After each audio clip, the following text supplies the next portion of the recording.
గత వారంలో నుంచి నేటి వరకు దేవుని యొక్క కాపుదలలో మనందరం కూడా ఆయన సంరక్షణలో ఉన్నాము గనుక నేటికి కూడా మనం బ్రతికే ఉన్నాం. మనం బ్రతికి ఉన్నాము అని అంటే దేవుడు తన చిత్తాన్ని లేకపోతే మనకిచ్చినటువంటి పనిని మనం చేయాలి అని, మరి పని మిగిలి ఉన్నటువంటి కారణంగా భూమి మీద మనల్ని సురక్షితంగా కాపాడుతూ వస్తాడు. ప్రియులారా, కోత అనేది విస్తారంగా ఉండటం వల్ల, పనివారు కొద్ది మందే ఉండటం వల్ల ఆ కొద్ది మందిని దేవుడు కాపాడుకుంటూ వస్తున్నాడు. ఒకవేళ పనివారు ఎక్కువ మంది ఉన్నట్లయితే ఎవరెవరి పని అయితే అయిపోయిందో వారందరిని కూడా దేవుడు తీసుకెళ్తాడు. అయితే ప్రియులారా, మనం తన ఎదుట నమ్మకమైన వారిగా, నమ్మకమైన పనివారిగా ఉండాలి అన్నది దేవుని యొక్క అపారమైన ప్రణాళిక. ఆ ప్రణాళికను మనం ఒకవేళ గుర్తించగలిగితే, ఆ ప్రణాళికను మనం అర్థం చేసుకోగలిగితే,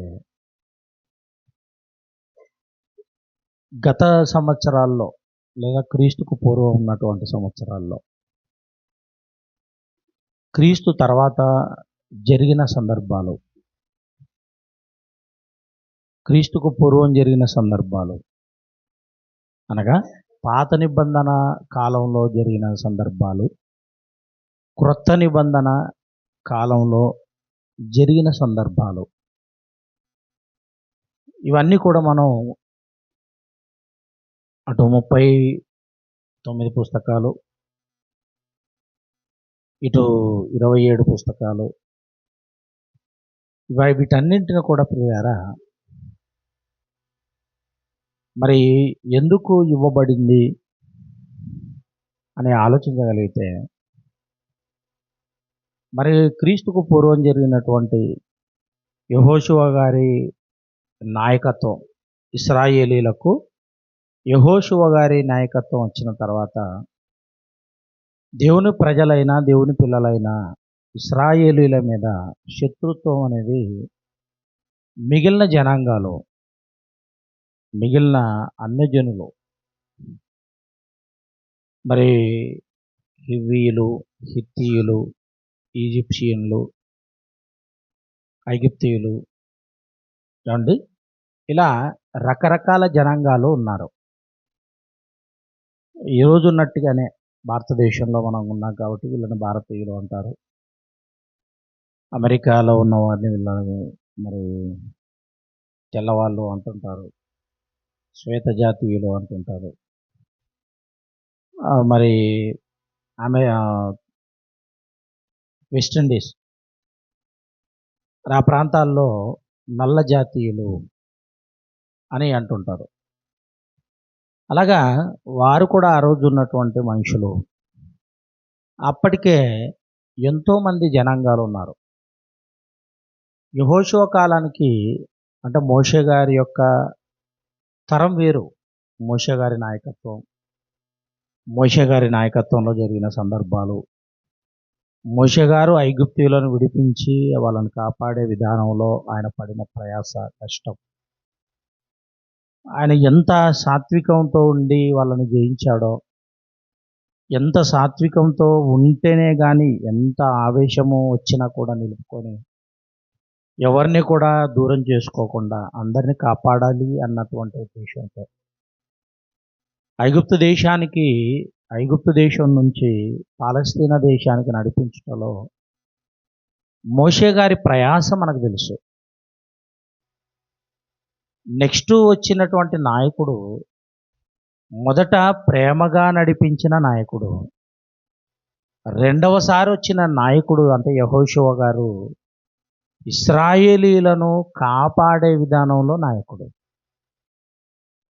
ఇశ్రాయేలీలను కాపాడే విధానంలో ఎంతమంది అయితే వారి మీద మరి శత్రువులుగా భావించారో వాళ్ళని చేసింది ఏం లేదు. మిగిలిన అన్యజనులను ఇశ్రాయేలీలు చేసిందేమీ లేదు.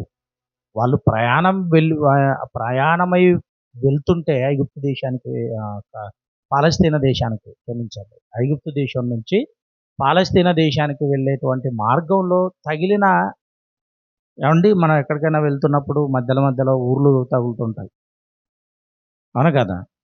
ఎన్నో ఊర్లు తగులుతుంటాయి మనం వెళ్ళే గమ్యానికి, ఎక్కడికైనా వెళ్ళేటప్పుడు ప్రయాణంలో.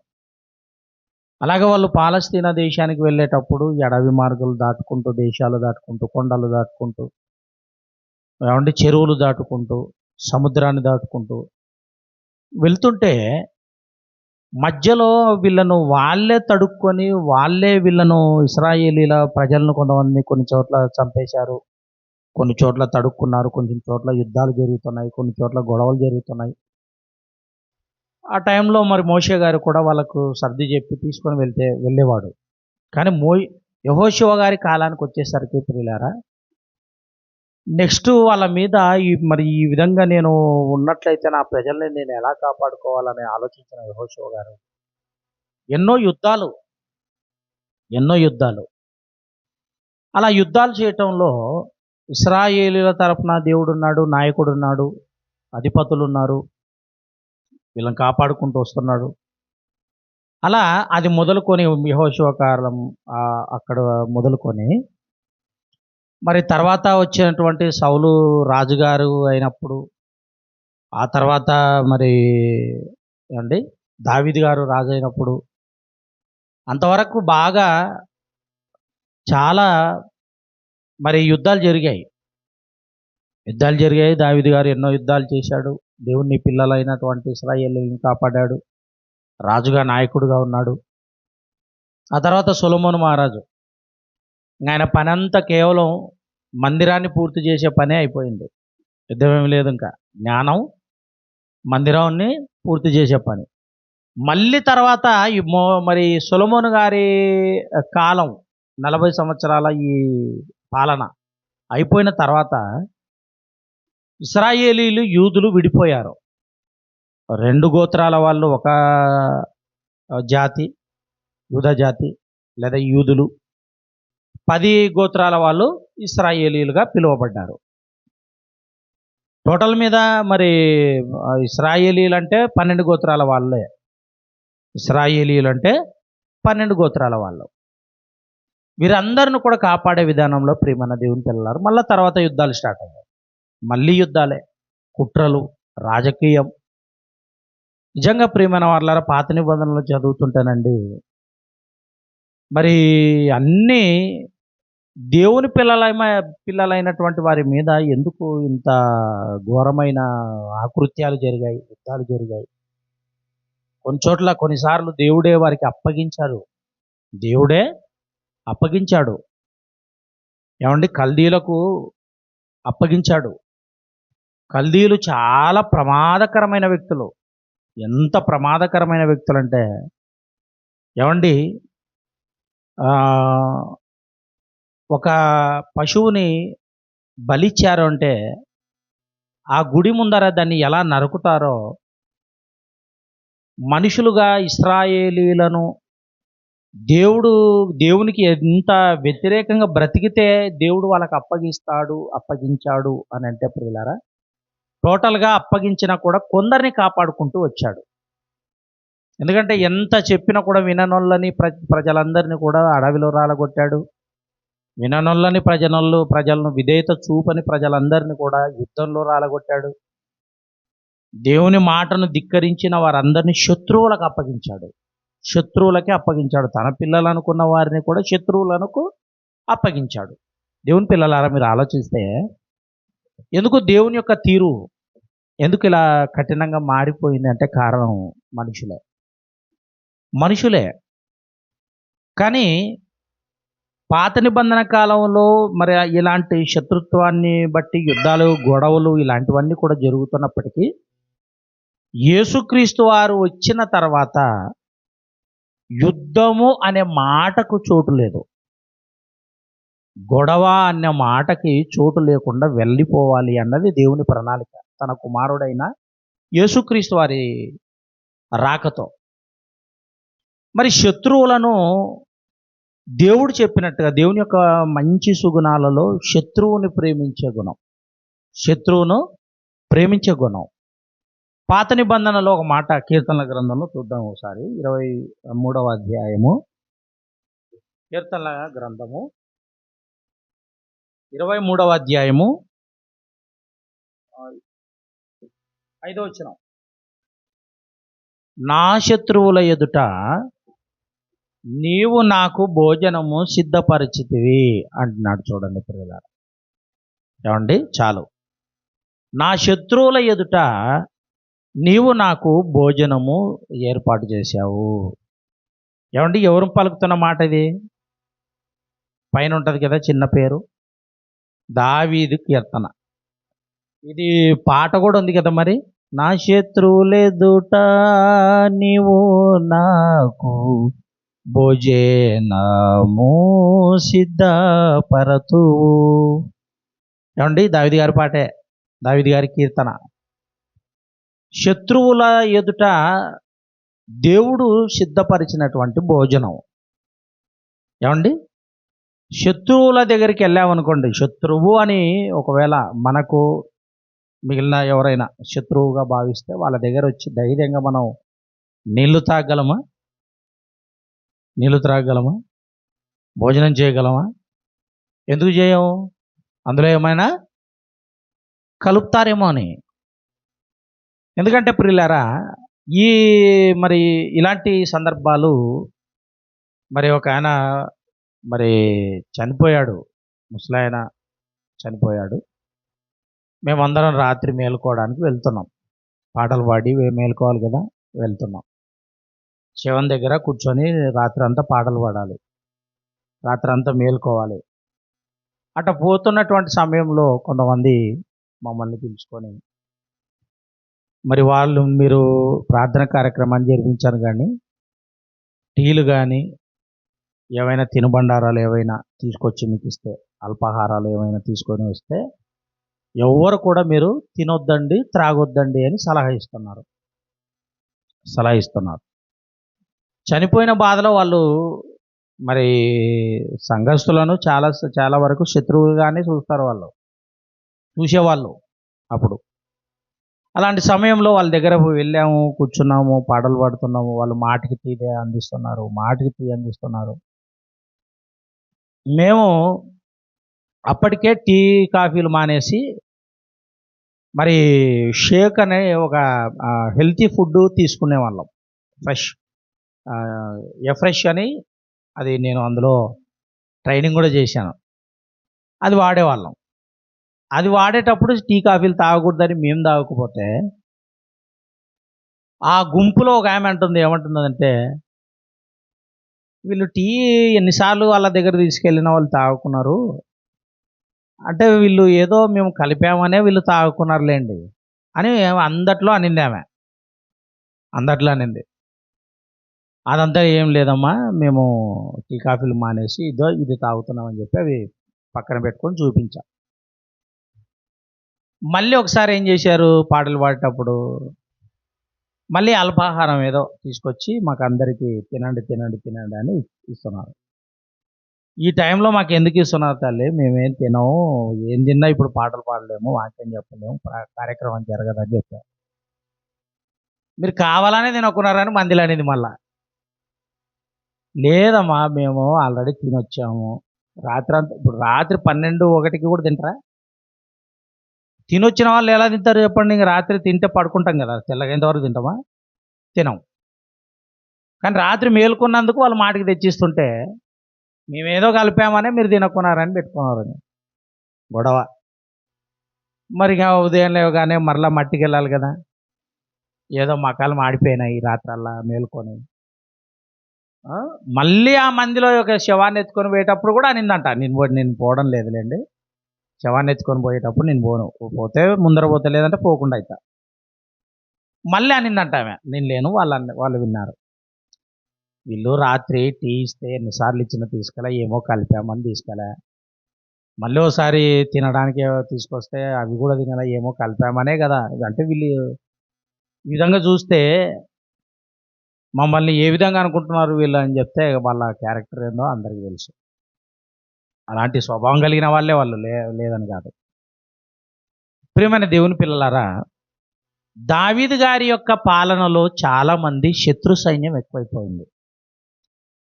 దావీదు గారి యొక్క పాలనలో మిగిలిన ఇశ్రాయేలీలందరిని కూడా కాపాడే పనిలో చాలా వరకు చాలా మందికి శత్రువు అయిపోయినాడు దావీదు. ఆ టైంలో ఆయన రాసుకున్న పాట, నా శత్రువు ఎదుట నాకు భోజనం సిద్ధపరిచావు, నాకు భోజనం సిద్ధపరుస్తున్నావు. దేవునికి కృతజ్ఞతలు చెబుతూ పాడుకున్న పాట అది. అదంతా కూడా 23వ అధ్యాయం అంతా కూడా సుమారుగా ఒక 5 వచనాలు ఉంటాయి, 6 వచనాలు ఉంటాయి. అవన్నీ కూడా ఒక పాట. ప్రియమైన దేవుని పిల్లలారా, మీరు ఆలోచించండి, మరి శత్రువులకు భోజనాన్ని సిద్ధపరిస్తే ఏం జరుగుతుంది అసలు? యేసుప్రభు వచ్చిన తర్వాత మరి కొన్ని మాటలు చూడగలిగితే పౌలు గారి మాట చూద్దాం. రోమీయులకు రాసిన పత్రిక 12వ అధ్యాయము 20-21 వచనాలు. రోమీలకు రాసిన పత్రిక అపోస్తుడైన పౌలు గారు 12వ అధ్యాయము 20-21 వచనాలు. నీవు నీ శత్రువు ఆకలిగొని ఉంటే అతనికి భోజనము పెట్టుము, దప్పిగొని ఉంటే దాహమేమో, అలాగు చేయటం వలన అతని తల మీద నిప్పులు కుప్పగా పోయిదువు, కీడు వలన జయింపబడక మేలు చేత కీడును జయించాలి అంటున్నారు. చూడండి ప్రియమైన వాళ్ళు, యేసుప్రభు మాటలు ఇలా ఉంటాయి. కీడు వలన మీరు జయింపబడక. ఏమండి, శత్రువులు వస్తున్నారు అంటే శత్రువుకు శత్రువు అడ్డం పోతే యుద్ధం జరుగుతుంది, గొడవ జరుగుతుంది. ఎవరో ఒకరు గెలుస్తారు, విజయాన్ని మరి పొందుకుంటారు, మేము విజయం సాధించామని చెప్పి మరి వీరులుగా వెళ్తుంటారు వాళ్ళ దేశంలో. వీధి మధ్యలో ఏమండి, ఆ ఊర్లో ఆ గ్రామంలో ముఖ్యమైన రహదారుల్లో అంతా కూడా తిప్పుతుంటారు. ఏమండి, విజయం సాధించారు కనుక యుద్ధంలో, శత్రు సైన్యాన్ని మట్టుబెట్టారు కాబట్టి ఇక్కడ గెలిచారు కనుక వస్తుంటారు. కానీ పౌలు గారు యేసు ప్రభు యొక్క మాటలను ఆదర్శంగా తీసుకొని పలికిన లేదా పరిశుద్ధాత్మ ప్రేరణతో రాసిన ఈ మాటను బట్టి మనకి ఏమర్థమవుతుంది చెప్పండి? శత్రువుకు భోజనం పెట్టండి, ఆకలి కొంటే భోజనం పెట్టండి, దాహం వేస్తే మరి నీళ్ళు ఇవ్వండి. ఇలా చేయటం వలన నీకు దేవుని దగ్గర నీకు ఏం చేస్తామంటే ప్రియులారా, మరి అతని నెత్తి మీద నిప్పులు కుప్పలుగా వేస్తారంట. దాని అర్థం ఏంటి అసలు? నెత్తి మీద నిప్పులు కుప్పలుగా వేయటం అంటే అర్థం ఏంటి? ఆలోచించండి ప్రియులారా, ఆలోచించండి. ఎందుకంటే నిప్పులు నెత్తిన పోసారనుకోండి, నిప్పులు అంటే ఏంటివి? అగ్ని నెత్తిన పోస్తే ఎలా ఉంటుంది? ఇప్పుడు నెత్తిన పోస్తే ఎలా ఉంటుంది? అది కూడా ఎలా? కుప్పలుగా అంటే చాలా అగ్నిగంధకాలు. ఆలోచించారు ప్రియమైన వాళ్ళారంటే, ఒక శత్రువు భోజనము ఆకలి కొన్నప్పుడు అతనికి భోజనం పెట్టినప్పుడు, ఒక శత్రువు దాహముగా ఉన్నప్పుడు అతనికి దాహాన్ని తీర్చటము, అలా చేయటం వలన మేలు చేయటంలో నువ్వు ఒక పై స్థాయిలో ఉన్నావు అని అర్థం. పై స్థాయిలో ఉన్నావు. ఎందుకంటే శత్రువు అని తెలిసినా నువ్వేం చేసావు? భోజనం పెట్టావు. శత్రువు అని తెలిసినా నువ్వు తన దాహాన్ని తీర్చావు అని చెప్పుకుంటూ వచ్చి ఏమంటున్నాడంటే చివరిగా మరి కీడు చేత జయింపబడక మేలు చేత కీడుని జయించాలి అంటున్నాడు. అంటే శత్రువుని జయించాలంటే, శత్రువు ఎప్పుడు కూడా ఏమనుకుంటాడు అంటే ప్రియులారా, మనలను చంపాలని అనుకుంటాడు, లేదా మనకు నష్టం జరగాలని కోరుకుంటాడు, మన అవమానాల పాలు కావాలని కోరుకుంటాడు. శత్రువు ఉద్దేశం ఎలా ఉంటుంది చెప్పండి, ఆలోచించండి ప్రియులారా. ఎందుకంటే ఇప్పుడు నడుస్తుంది ఏంటి అన్నప్పుడు క్రీస్తు క్షమాయుగం. యుగం అనగానే యేసుక్రీస్తు వారి యొక్క అందరూ ఇప్పుడు ఒకప్పుడు శత్రువులు ఉండేవాళ్ళేమో, కానీ యేసుక్రీస్తు వారు భూమి మీదకి వచ్చి వెళ్ళిపోయిన తర్వాత అందరూ సహోదరులు అయ్యారే తప్ప అందరినీ నాకు శిష్యులుగా మార్చండి అని చెప్పాడు. క్రీస్తును ధరించుకున్న వారందరూ కూడా క్రైస్తవులు అని పిలువబడతారు అన్నారు. క్రీస్తును ధరించుకున్న వారు అని పిలువబడ్డారు. అంటే అసలు క్రీస్తును ధరించుకున్న వాళ్ళు ఎలా ఉంటారు అంటే ప్రేమ స్వరూపులుగా మారాలి. ఒక సినిమాలో ఒక డైలాగ్ ఉంది, వీలైతే ప్రేమించుదాం. వాన్ డైలాగ్ కాదు అది, అది యేసుప్రభు డైలాగ్. యాక్చువల్గా రియల్ హీరో ఆయన. ఇల్లేమి 3 గంటల యాక్ట్. కానీ ప్రియులారా యేసుక్రీస్తు వారి యొక్క డైలాగ్ అది. మీరేం చేయాలి? మీ శత్రువులను ప్రేమించాలి. వీలైతే వాళ్ళు ఏం చేస్తారు అంతే. అంటే యేసు ప్రభువు మాట్లాడిన మాట అది, బైబిల్లో మాటే. ఆలోచించండి. యేసుక్రీస్తు వారి యొక్క మాటలు ఎలా ఉంటుందంటే ప్రియులారా, మేలు చేసి కీడుని జయించడము, మేలు చేసి కీడును జయించడం. అంటే కీడు అనేది చాలా ప్రమాదకరము, చాలా కాలం ఉంటుంది, చాలా శత్రుత్వాన్ని నడిపిస్తుంది. ఏమండి? శత్రుత్వంలో ఈ కీడు. కానీ మీరేం చేయాలంటే మేలు చేసి కీడుని జయించండి. ఇప్పుడు శత్రువును జయించాలంటే ఏం చేయాలి? శత్రువుని జయించడం అంటే యుద్ధ ప్రకారంగా, అంటే పాత నిబంధన ప్రకారంగా అతన్ని కొట్టడం, మట్టు పెట్టడం, అతని ప్రణాళికలను అతని ప్లాన్లను నేల రాయటం, లేదా అతన్ని చంపేయడం. అవునా కదా? కానీ ఇప్పుడు శత్రువుని జయించడం అంటే అర్థం ఏంటి? యేసుప్రభు మాటల్లో మనం చూడగలిగితే ప్రియులారా, శత్రువును జయించడం అంటే అతనిని మంచిగా మార్చటం. అలా మంచిగా మారాలి అంటే నువ్వు అతనికి శత్రువు అయినా మేలు చేయాలన్నమాట. ఏమన్నా ఆలోచిస్తున్నారా? అతడు శత్రువు అయినా చెడ్డవాడైనా అతనికి మీరేం చేయాలి? మేలే చేయాలి. ఇప్పుడు యేసుప్రభు మాటలు కూడా చూద్దాం. మత్తయి సువార్త 5వ అధ్యాయము మొట్టమొదటి ప్రసంగాన్ని ప్రారంభించిన తర్వాత పరలోకం గురించి శిష్యులకు నేర్పిస్తూ ప్రార్థన గురించి ఆ మాటలు మాట్లాడుతుంటాడు. 5వ అధ్యాయం 43వ అధ్యాయం 43వ వచనం 44వ వచనంలో, నీ పొరుగు వారిని ప్రేమించి నీ శత్రువులను ద్వేషించుమని చెప్పబడిన మాట. అంటే చెప్పబడిన మాట అంటే ఎక్కడ చెప్పబడిన మాట? పాత నిబంధనలో. ఇదిగో మీరు మీ పొరుగువారిని ప్రేమించి మీ శత్రువులను ద్వేషించుమని చెప్పబడిన మాట మీరు విన్నారు కదా. ఇప్పుడు నేను చెప్తున్నానని చెప్తున్నాడు. ఇప్పుడు చెప్పండి, చదవండి తీసిన వాళ్ళు. నేను మీతో చెప్పినది ఏమనగా, మీరు పరలోకమందు మీ తండ్రికి కుమారులయ్యగునట్లు మీ శత్రువులను ప్రేమించుడి, మిమ్ములను హింసించు వారి కొరకు ప్రార్థన చేయుడు. స్వయాన యేసుక్రీస్తు వారు పలుకుతున్న మాటలు. గతంలో మీరు మీ శత్రువులను ద్వేషించుమని అని చెప్పబడిన మాట మీరు విన్నారు కదా, మీకు తెలుసు కదా ఈ విషయము.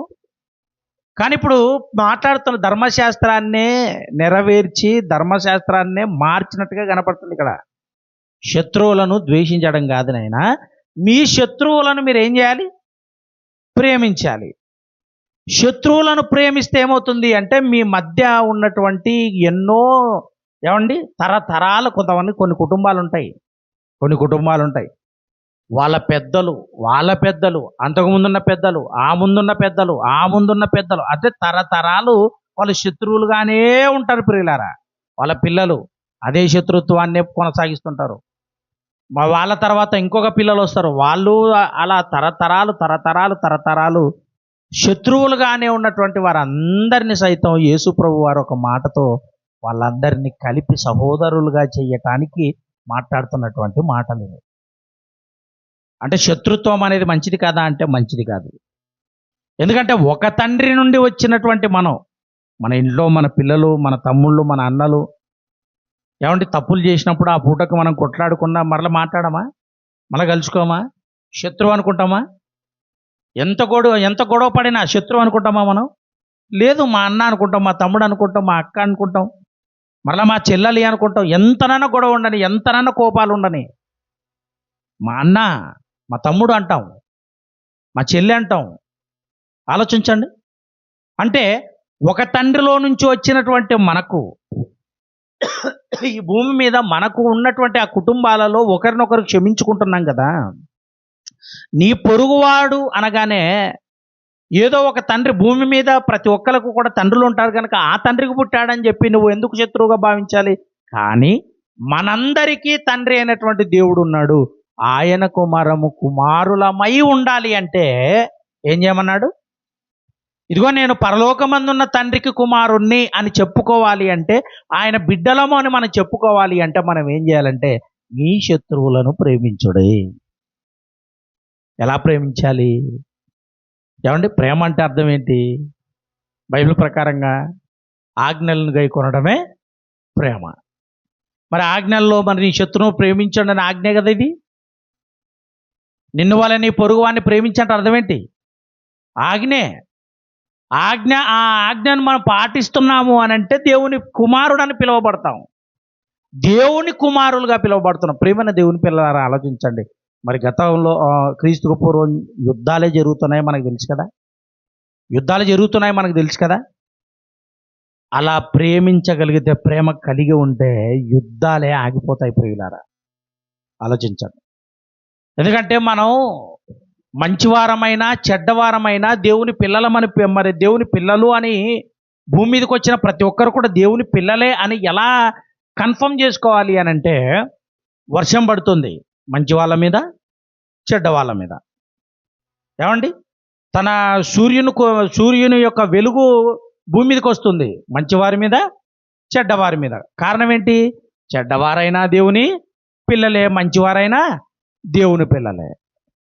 కనుక ఇప్పుడు దేవుని యొక్క వాక్యాన్ని తెలుసుకున్న వారు ఏం చేయాలి అని అంటే, ఏమంటే కీడు చేత జయింపబడక మేలు చేసి కీడును జయించాలి అన్నాడు ప్రియులారా. అది యేసుప్రభు వారి మాటే. మళ్ళీ మాట చదవండి 44వ వచనంలో, 43, 44లో. ఏమనగా, మీరు మీ పరలోకమందున్న తండ్రికి కుమారులయ్యగినట్లు మీ శత్రువులను ప్రేమించండి, మిమ్మలను హింసించు వారి కొరకు ప్రార్థన చేయండి అన్నాడు ప్రియులారా. అంటే అతని శత్రువుగా భావించక అతడు మారాలని ప్రేమించాలట. ఆలోచించండి. ఎందుకంటే నీ పొరుగువాడిని ద్వేషిస్తున్నావు. నువ్వు నీ పొరుగువాడిని ద్వేషించినప్పుడు నీ పొరుగువాడు కూడా నిన్ను ద్వేషిస్తున్నాడు. ఇప్పుడు వానికి నీకు తేడా ఏంటి? వాక్యం వింటున్నాం కదా, ప్రభు రక్తాన్ని మనం తీసుకుంటున్నాం కదా, ఆయనలోకి బాప్తిసం తీసుకున్నాం కదా. మరి మనలో తేడా ఉండొద్దా? మీ సత్క్రియలను చూచి పరలోకమందున్న మీ తండ్రి మహిమపరచబడినట్లు మీరేం చేయాలి అంటే, ఇదిగో వాళ్ళు హింసిస్తుంటే మీరేం చేయాలి? వాళ్ళ కొరకు ప్రార్థన చేయండి అంటున్నాడు. ఏమండి, దేవుని యొక్క మాటలు ఎప్పుడు కూడా మనల్ని మేలుకొలిపే విధంగా, మనల్ని సరిచేసే విధంగా, ఏమంటే దేవుని కొరకు నిలవబడే విధంగా, స్థిరపరిచే విధంగానే ఉంటాయి, కాపాడుకోవడానికి. ఇప్పుడు పాత నిబంధనలో ఒక సందర్భాన్ని మనం చూడగలిగితే ప్రేమైన దేవుని పిల్లలారా, సిరియనులు ఒక తెగ ఉంది. సిరియనులు ఏమండి, ఈ సిరియనులు ఏం చేశారు అంటే, ఇశ్రాయేలీల మీద యుద్ధానికి దిగుతుంటే ఒక చోట మరి కాపు కాస్తున్నారట. ఇశ్రాయేలీలను చంపేయాలి అని ఒక చోట కాపు కాస్తున్నారు. ఇశ్రాయేలీల తరపున ఒక ఆయన దైవజనుడు ఉన్నాడు. ఆయన పేరు ఎలీషా గారు, ప్రవక్త. మరి అమ్మాట చదువుకున్నాం ఒకసారి ముందుకు వెళ్ళి. రాజులు 2వ గ్రంథం 6వ అధ్యాయము. రాజులు 2వ గ్రంథం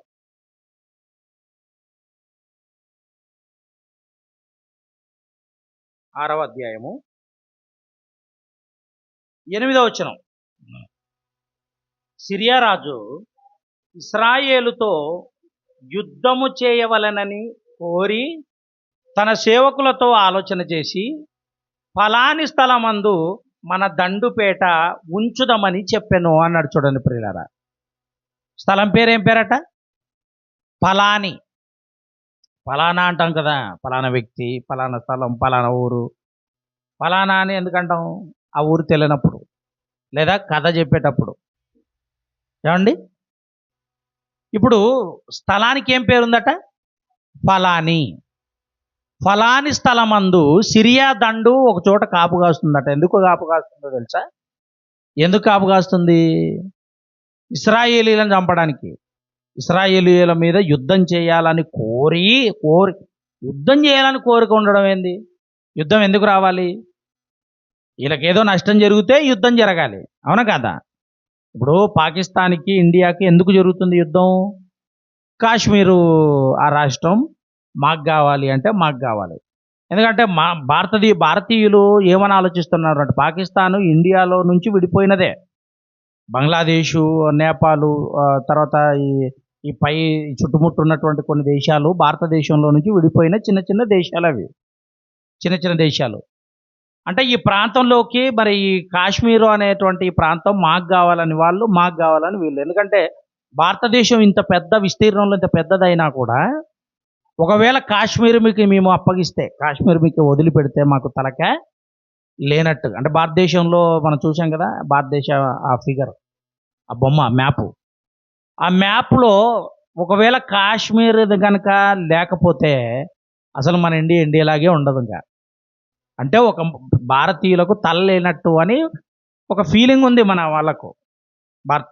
భారతదేశంలో ఉన్నటువంటి ప్రజలందరికీ కూడా ఒకవేళ కాశ్మీరే ఆ ప్రాంతం లేకపోతే మనకు తలలు లేనట్టుగానే ఉంటుంది. అంటే తలలు లేని మొండం ఎలాగైతే ఉంటుందో దేశం, కాశ్మీరు లేనటువంటి దేశం కూడా అలాగే ఉంటుందని ఒక నానుడు.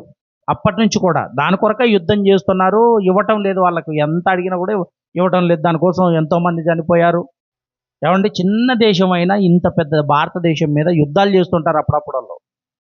ఏమండి? మన పాల్గామా దాడి జరిగినప్పుడు సుమారుగా 27 మందిని మతం అడిగి మరీ చంపేశారు.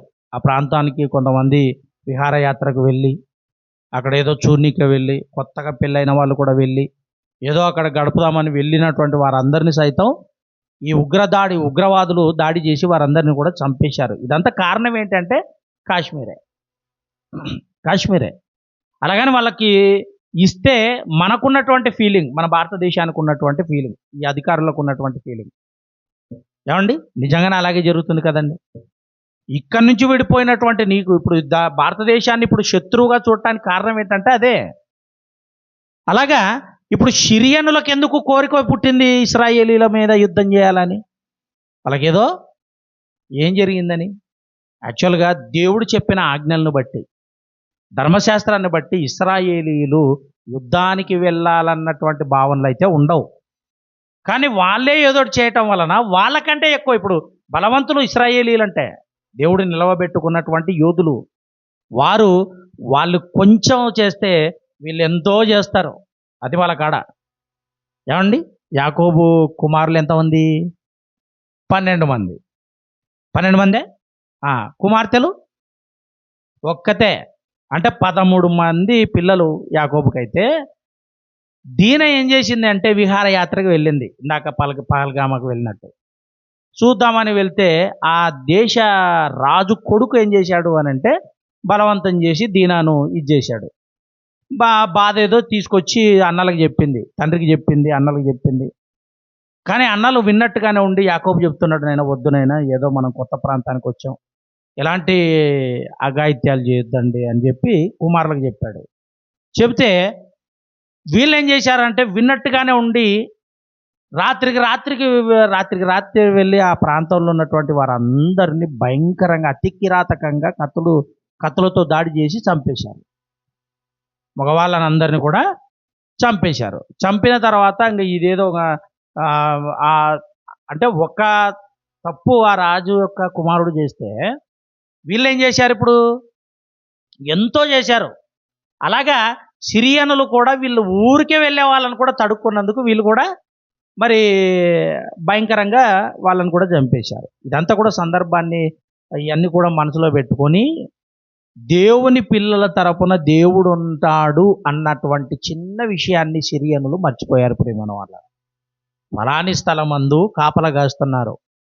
కాపలా కాస్తున్నటువంటి ఏమంటే ఆ సందర్భం, కాపలా కాస్తున్నటువంటి ఆ ప్రజల గురించి, ఆ యుద్ధం గురించి అంతా కూడా ఎవరికి తెలిసిపోతుంది అని అంటే ప్రవక్త అయినటువంటి ఎలీషా గారికి తెలిసిపోతుంది. ఎలీషా గారేమో రాజుకు సమాచారం పంపిస్తున్నాడు. ఏమని? ఇదిగో ఫలానా స్థలమందు సిరియనుల దండు అందరూ కూడా కాపలా కాస్తున్నారు, అక్కడికి వెళ్ళొద్దండి అని చెప్పి ముందుగానే హెచ్చరిక చేస్తున్నాడు. అక్కడికి వెళ్లకుండా వీళ్ళు జాగ్రత్త పడుతున్నారు ఇశ్రాయేలీలు. ఇన్నిసార్లు మనం ప్రయత్నాలు చేసినా వాళ్ళు ఎందుకు మనకు దొరకకున్నారు? మనకు దొరకటం లేదు. మరి బెన్హెదదు అంటే సిరియా రాజు ఆలోచిస్తున్నాడు. ఇలా ఆలోచిస్తున్నప్పుడు ప్రియమైన దేవుని పిల్లలారా, అలా ఆలోచిస్తుండగా అతనికి ఒక డౌట్ వచ్చింది. ఎవరైనా మన దేశ సమాచారం లేదా మన సైన్య సమాచారం వాళ్ళకు ముందుగానే ఎవరైనా చెబుతున్నారా? మన దండులో ఎవరైనా ఉన్నారా అని అనుమానం వచ్చింది. అలా అనుమానం వచ్చి తను మాట్లాడుతుంటే మరి ఒక సైనికుడు వెళ్ళి, రాజా, మన దాంట్లో ఎవరు లేరు కానీ వాళ్ళ దగ్గరే ముందుగానే సమాచారం ఇవ్వటానికి ఒక దైవజనుడు ఉన్నాడు, ఆయన ప్రవక్త, ఆయన పేరు ఎలీషా అని చెప్పాడు. మరి ఎలీషాను కలవడానికి అంటే ఎలీషాను ఇప్పుడు కొనేయాలని ఆలోచించాడు సిరియా రాజు. ఏమంటే టూకీగా చెప్తున్నాను, 6వ అధ్యాయంలో అది ఎంత ఉంటుంది. 2వ రాజుల గ్రంథం 6వ అధ్యాయం 8వ వచనం నుంచి మరి చివరి దాకా చదివితే అదంతా కూడా ఉంటుంది ప్రియులారా. 23వ వచనం వరకు అదే సందర్భమే. మరి ఇదంతా కూడా విన్న తర్వాత విషయాన్ని మరి వెంటనే రాజుకు చెప్తున్నటువంటి సమయాన్ని ఇదంతా కూడా ఆలోచించిన సిరియా రాజు ఎంతోమంది సైన్యాన్ని పంపించాడు. ఎవరి కోసం అంటే మరి రాజు కోసం కాదు, ఇశ్రాయేలీల జనాంగం కోసం కాదు. ఎవరి కోసం? ఎలీషా గారి కోసం పంపించాడు. ఇంకా ఊరంతా చుట్టుకున్నాడు. ఆయన ఉండేటువంటి ఊరంతా కూడా సిరియా సైన్యం అంతా కూడా చుట్టుకొని ఉంది. ఎలాగైనా కూడా ఇతన్ని ఒకవేళ మాట వినకపోతే ఈయన చంపేయాలి అనే ఉద్దేశం కూడా వాళ్ళకు ఉంది. కొనేయాలి లేకపోతే. ఎందుకంటే ప్రవక్త కదా.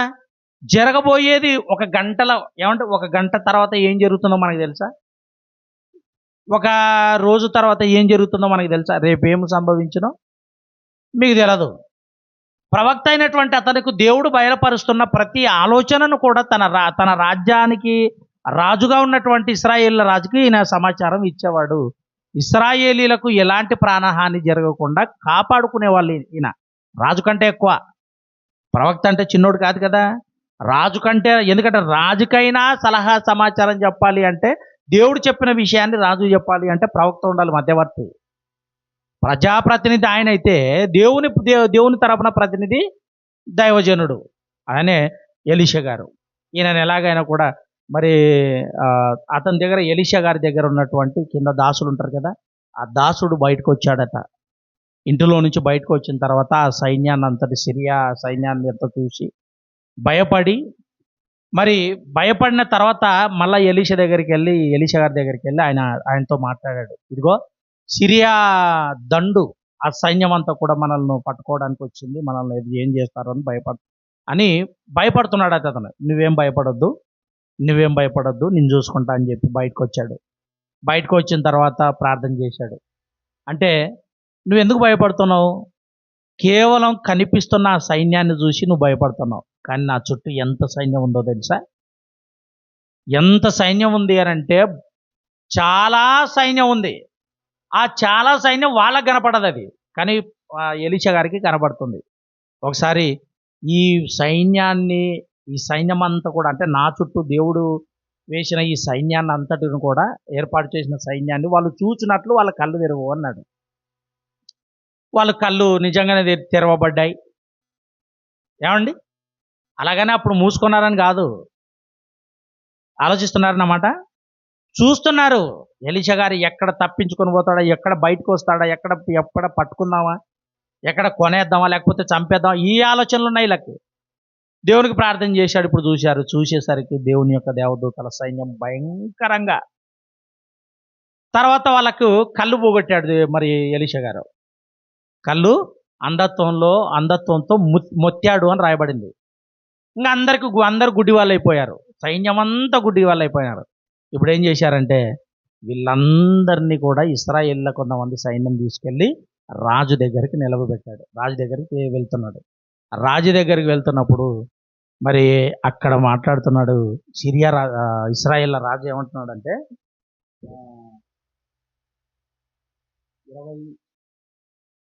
21 నుంచి చదువు. 21.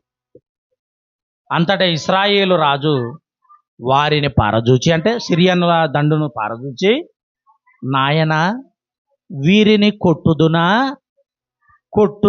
అంటున్నాడు. చూడండి ఏమనుంది, వీరిని కొట్టుదునా అంటే వీళ్ళని చంపేస్తాను నేను నాయన, మరి నువ్వు సెలవిస్తే వీళ్ళని చంపేస్తానంటే ఎలీషా ఏమన్నాడో చూడండి కిందికి మాటల్లో. అని ఎలీషాని అడగగా అతడు నీవు వీరిని కొట్టవద్దు, 22, వీరిని కొట్టవద్దు, నీ కత్తి చేతను నీ వింటి చేతను నీవు చెరపట్టిన వీరినైనను కొట్టుదువా అంటే ఆల్రెడీ వాళ్ళు నీ ఆధీనంలోకి వచ్చారు. ఆల్రెడీ నీ ఆధీనంలో అంటే నీ బార్డర్లోకి వచ్చారు. నీ బార్డర్లోకి వచ్చిన తర్వాత నువ్వు కొట్టడం ఏంటి? కొట్టొద్దు. మరేం చేయాలి? కొట్టుదువా, వారికి భోజనం పెట్టించి వారు తిని త్రాగిన తర్వాత వారు తమ యజమానుని యుద్ధకు వెళ్ళుదురని చెప్పాను. ఏం చేయమంటున్నాడు? శత్రువు దగ్గరకు వచ్చాడు. ఎందుకు వచ్చారు వాళ్ళు? ఎలీషాని పట్టుకోవాలి. ఎలీషాను పట్టుకొని ఎలీషా ద్వారా ఇశ్రాయేలీలను చంపేయాలి, ఇశ్రాయేలీ యొక్క రాజును పట్టుకొని పోవాలని ప్లాన్ చేశారు వాళ్ళు. యుద్ధానికి వచ్చినటువంటి వీరందరికీ ఎలీషా గారు ఏం చేస్తున్నారు అంటే, నువ్వు కొట్టొద్దు నాయనా, నీ ఆధారం నీ బార్డర్లోకి వచ్చారు, ఆల్రెడీ నీకు చిక్కుబడ్డారు, నీ చేతిలోకి చిక్కుబడ్డారు వాళ్ళంతా కూడా. అలా చిక్కబడిన వారిని నువ్వు కొట్టడం ఏంటి? నువ్వు చంపడం ఏంటి? వద్దు. వాళ్ళ కోసం ఏం చేస్తావంటే భోజనం చేయి. భోజనం చేసిన విస్తారంగా మంచి భోజనాలు పెట్టారట. వంటలు చేయించాడు, మంచి వంటలను చేయించాడు, మంచి భోజనాలను ఏర్పాటు చేశాడు ఇశ్రాయేల్ రాజు. అలా చేసిన తర్వాత వాళ్ళకు చక్కగా భోజనం పెట్టి, ఏమంటే కడుపు నిండా భోజనం పెట్టారు. కడుపు నిండా భోజనం పెడితే యుద్ధానికి వెళ్తారా, హ్యాపీగా ఆవలించుకుంటూ పడుకుంటారా? యుద్ధం అని చేయాలని ఏమైనా ఆలోచన వస్తుందా? శత్రువైనా మమ్మల్ని చంపకుండా మాకు భోజనం పెట్టడం ఏంటి అని ఈ సైన్యం అంతా కూడా, ఆ సైన్యంలో ప్రధానులు ఉన్నారు. సిరియా రాజు రాలేదు, బెన్హదదు రాలేదు. ఆ సైన్యంలో అంతా కూడా ప్రధానులు ఉన్నారు. ఇప్పుడు 10 మందికి ఒక నాయకుడు, 100 మందికి ఒక నాయకుడు ఉంటారు కదా, ఆ పెద్దలు కూడా ఉన్నారు అక్కడ. వాళ్ళందరికీ కూడా భోజనం పెట్టేసరికి పెట్టిన తర్వాత హ్యాపీగా మీరు వెళ్ళండి అన్నప్పుడు వాళ్ళు వెళ్ళారట. రాజు దగ్గరికి వెళ్ళారు. ఏం చేశారు మీరంతా అంటే ఏం చేశారు? మంచి భోజనాలు తినొచ్చినాము మేము అన్నారు. ఇప్పుడు రాజుకి ఎలా ఉంటుంది? ఏం ఆయన చేసింది ఏంటి? వాళ్ళని ఎందుకు పంపించాడు? యుద్ధం చేయమని.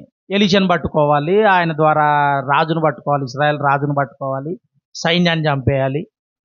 ఏమండి, అది కూడా గుట్టురట్టు కాకుండా రహస్యంగా వెళ్ళిన వాళ్ళు వీళ్ళంతా. రహస్యంగానే పంపించాడు సిరియా రాజు. కానీ వీరందరినీ కూడా వాళ్ళు ఏం చేశారు అంటే పట్టుకొని వాళ్ళకి మంచి భోజనాలు పెట్టేసరికి వెళ్ళి రాజు చెప్పారట, రాజా ఇట పని మేమందరం కూడా ఆయన వాళ్ళ చేతిలో చిక్కుకున్నా కూడా మమ్మల్ని చంపలేదు, వారు మాకు మంచి భోజనాలు పెట్టారు అనేసరికి క్రింది 23వ వచనంలో ఏం జరిగిందో చూడండి. అతడు వారి కొరకు విస్తారమైన భోజన పదార్థములను సిద్ధపరచగా వారు అన్నపానములు పుచ్చుకొని రాజు సెలవు పొంది సిరియా రాజు దగ్గరికి వెళ్ళిపోయారట. అయోధ్యకు పోయి అప్పటి నుండి సిరియనుల దండు వారు ఇశ్రాయేలు దేశంలోనికి వచ్చుట మానిపోయాను. అంటే ఇప్పుడు యుద్ధం ఏమైపోయింది? దీని అంతటి కారణం ఏంటి? యుద్ధం అంతా కూడా ఆగిపోవడానికి కారణం ఏంటి? అంత గొప్ప యుద్ధానికి వచ్చిన వాళ్ళు భోజనం అంటే భోజనం అనేది శత్రుత్వాన్ని పోగొడుతుంది. భోజనంలో ఏముంది? ప్రేమ ఉంది. అంటే శత్రుత్వం కానీ, ఆవేశాలు కానీ, ద్వేషాలు కానీ ఇవన్నీ కూడా ఏమైపోతాయి?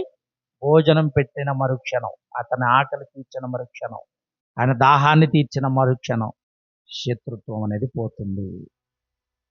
అందుకే అన్నాడు, నీ శత్రువు ఆకలిగొనిన ఎడల భోజనం పెట్టు, దప్పుకొన్న ఎడల. ఒకసారి రోమీయులకు రాసిన పత్రిక 12వ అధ్యాయము 20-21 వచనాలు మళ్ళీ చదవండి.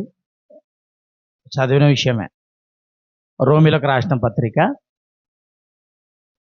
12వ అధ్యాయము 20-21 వచనాలు. 21. నీ శత్రువు ఆకలిగొనిన ఎడల అతనికి భోజనం పెట్టు, దప్పుకొని ఉంటే దాహమిమ్ము. అలాగు చేయుట వలన అతని తల మీద నిప్పులు కుప్పలుగా పోయిదువు.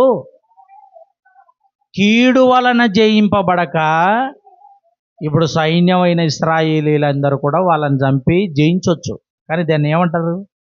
కీడు. మనుషులను చంపితే ఏమంటారు? మంచిది. అది మనుషులను చంపకుండా వాళ్ళకు మేలు చేశారు. వీళ్ళు మేలు చేయటం వలన వీళ్ళు ఏం చేశారంటే సిరియా రాజు దగ్గరికి వెళ్ళి, వాళ్ళు చాలా మంచి వాళ్ళు, ఇశ్రాయేలీలు చాలా మంచి వాళ్ళు, మేము శత్రువులమని చూడకుండా మమ్మల్ని ప్రేమించి మమ్మల్ని స్నేహితులుగా భావించి వారు మంచి మంచి భోజనాలు మాకు కడుపు నిండా పెట్టి, ఇదిగో మన మధ్య ఎందుకు, మనందరం కూడా మనుషులం కదా అని చెప్పి మాకు మంచి మాటలు చెప్పి, వాళ్ళ దగ్గర ఉండేటువంటి దైవజనుడు కూడా మాకు మంచి మంచి మాటలు చెప్పి మీ దగ్గరకు పంపించాడు.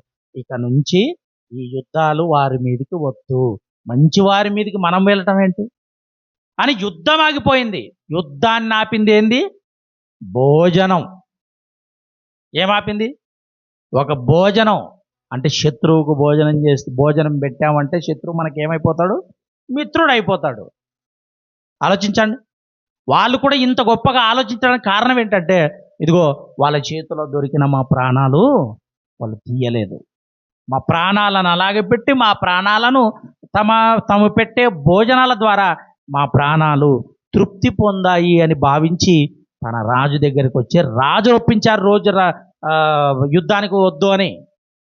అదే మాట చూడు చివరిగా. వాళ్ళు చివరిగా అదే మాట కదా, అప్పటి నుండి సిరియనుల దండువారు ఇశ్రాయేళ్ల దేశంలోనికి వచ్చుట ఏమైంది? మానిపోయినంటే ఇంక రాలేదు ఇంకోసారి. సిరియనులు రాలేదు. అంటే సిరియనులు అంటే చాలా ప్రమాదకరమైన వ్యక్తులంటే ఆ ముందు అధ్యాయాలు ముందు, ఎందుకంటే ఇశ్రాయేలు వాళ్ళకి సిరియనులు కూడా అప్పగించాడు, కల్దీయులకు అప్పగించాడు. ఘోరమైన వాళ్ళు వీళ్ళు. ఏమంటే తలలు అలాగే నరికి పడేసి మంచి బలాఢ్యులు అయినా దేవుని ప్రజలైన వారందరి తరఫున ఎవరున్నారు అంటే దేవుడు ఉన్నాడు. వాళ్ళని కాపాడుకోవడానికి దేవుడు ఉన్నాడు. ప్రియమైన దేవుని పిల్లలారా, ఇప్పుడు క్రీస్తు యొక్క మాటలు మనం వింటున్నాము అని అంటే శత్రువునైనా మనం ఏం చేయాలి? ప్రేమించాలి. శత్రువుకి ఏం చేయాలి? భోజనం పెట్టాలి. శత్రువుకి ఏం చేయాలి? శత్రువుకి ఏం చేయాలి? భోజనం పెట్టాలి. కింద మాట ఉంది కదా అని మరి అగ్నిపులు తీసుకెళ్ళి వాళ్ళు నెత్తిలేసినామనుకోండి, దాని అర్థం వేరుంది.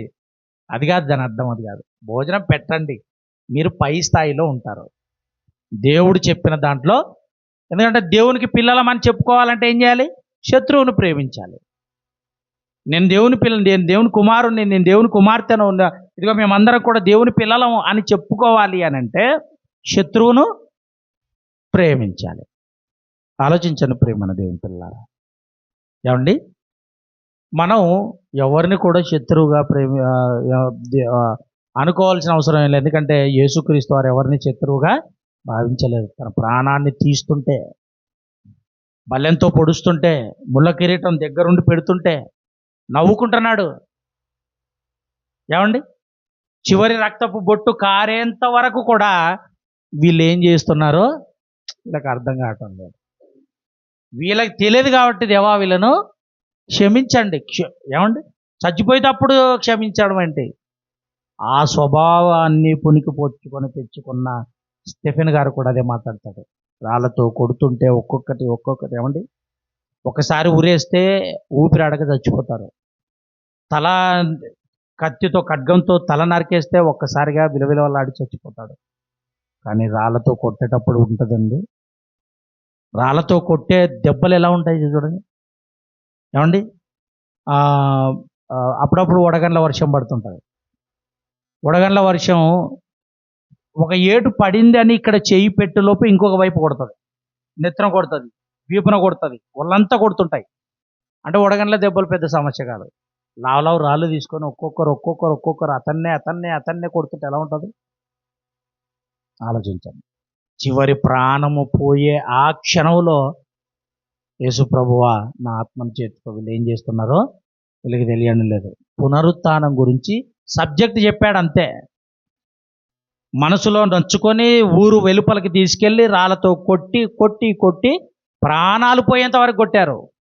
అప్పుడు అంటున్నాడు, అంటే ఆయన ప్రేమను కలిగి ఉన్నాడు గనుక వాళ్ళను కూడా స్టెఫెన్ గారు మరి శత్రువులుగా భావించలేదు. ఎన్నో బాధలు పెట్టారు పౌలు గారిని. సహోదరుల వలన ఆపదలు, కుటుంబం వలన ఆపదలు, కపట సహోదరుల వలన ఆపదలు, శత్రువు వలన ఆపదలు, వీటన్నింటిని కూడా ఇన్ని ఆపదలు వచ్చినా కూడా వాళ్ళందరినీ మిత్రులుగా భావించాడు. కానీ పౌలు గారు కూడా శత్రువులుగా మరి మనం ఎందుకు భావించాలి చెప్పండి? ఆలోచించండి ప్రియులారా. నష్టం జరిగినా ప్రేమించామనుకోండి, మనకు నష్టం అతని వలన జరిగినా అతన్ని మనం ద్వేషించలేదనుకోండి, శత్రువుగా భావించలేదనుకోండి, మనం దేవుని పిల్లలం అవుతాం. ఎందుకంటే ప్రియులారా, ఆ నష్టం కొంచెమే.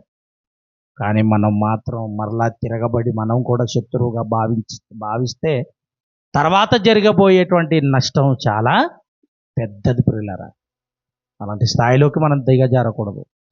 ఎందుకంటే లోకాలను కలిగించిన సృష్టికర్త పిల్లలమని చెప్పుకుంటున్నాం మనం. అలాంటి గొప్ప మనస్సు మనం సంపాదించుకోవాలి. బైబిల్ నుంచి దేవుడు అవే రాయించాడు. ఆ మాటల్లోనే మనందరం కూడా గడపాలని ప్రేమపూర్వకంగా మీ అందరికీ మనవి చేస్తూ మరి ఈ మాటలు ఇంతటితో ముగిస్తున్నాను. మన మధ్యలో రమేష్ అన్న గారు వచ్చి రొట్టె విరిచే కార్యక్రమాన్ని జరిగించవలసిందిగా ప్రేమతో ఆయనకి ఈ సమయాన్ని ఇస్తున్నాను.